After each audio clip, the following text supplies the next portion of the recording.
habits that we adopt before bed are going to set us up for either success or failure during the next day with breathing.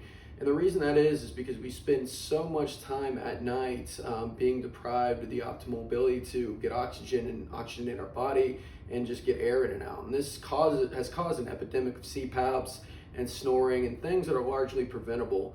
So in this edition, we're going to cover key habits that are practical and useful for breathing, as well as some ways that you can immediately slow your breathing down to get a better night's sleep.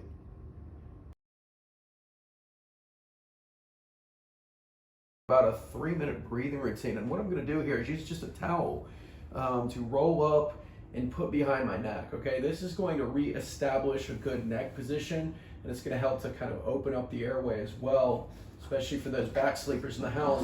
I'm also going to place my feet up on a chair, and I'm not going to do any type of like muscular contraction to position myself, but just being in this position alone is just going to help to flex the back to the ground. It's going to help to open everything up. We're just going to open the hands up, and we're going to do what we call sleep breathing. And what that means is that I'm going to breathe in at a 4-second cadence in, and then a long 6-second cadence out, just kind of being mindful of just filling everything up like a balloon. And then what that's going to do is slow my breathing down to pattern sleep breathing. Okay, so what this looks like is we're just going to count through a breath.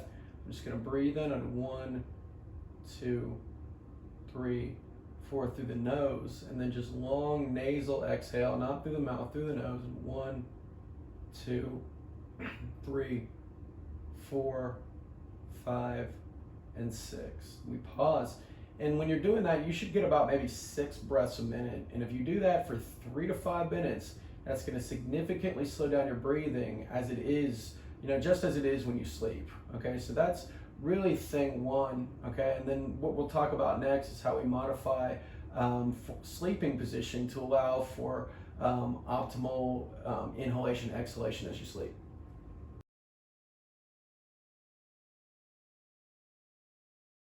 So when we talk, our next habit is actually going to be patterning the act of sleeping itself. And so when we're setting up in our bed, we want to get into the best position possible to sort of keep our back flat against the bed, as well as put our neck in an optimal position. So usually we put our head on a pillow. I'm actually going to flip the script here and put the pillow under my knees, okay? And that's going to help to kind of flex my back as we were working on earlier.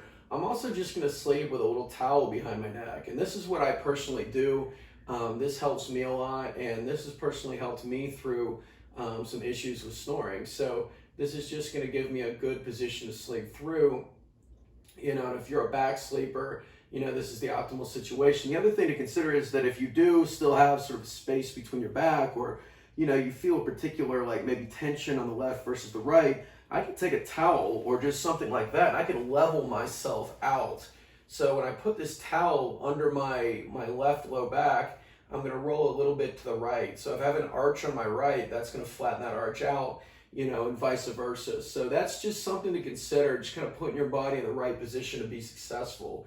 Now, inevitably, you're also going to just roll over during the night, and maybe you're a side sleeper, and that's okay too. So when we roll onto our side, okay, the same thing remains true. I have this towel that's going to help me to kind of keep this, this arch in my neck, which is, beneficial. And from that standpoint as well, I can just put a pillow between my knees, which is also going to kind of maintain a good pelvic position as opposed to sort of like straightening out. So I'm just kind of straddling the pillow in that scenario and just kind of rolling this way. And it's not something that, you're going to necessarily think too much about at night, but I would just say start out in the position that you're most comfortable in, right? So if you're a side sleeper, maybe start out here, you might end up here, which is fine, or, start out here, and you might end up over here, but that's still better, than the alternative. So this is all about mitigating potential negative consequences. And after we do our sleep breathing, this is going to help things to go a lot better throughout the night as you go along. So one thing that we talked about before was nasal breathing for health and the benefits of nasal breathing as opposed to breathing through our mouth. And since we don't really know how much we're breathing through our mouth or through our nose when we're sleeping, unless we're doing some kind of sleep study, one thing that I found very helpful And so you might think I'm crazy, but there's lots of evidence and a lot of people that do this is actually taping your mouth at night. And what that does is it helps you fall asleep faster, helps you sleep longer and better through the night, and helps you wake up feeling energized and a lot less lethargic and just kind of ready for the day. And I know that there can be a lot of feeling uneasy about taping your mouth at night. So one thing you can do is tape your mouth, and I just do a little bit, like one little strip right here.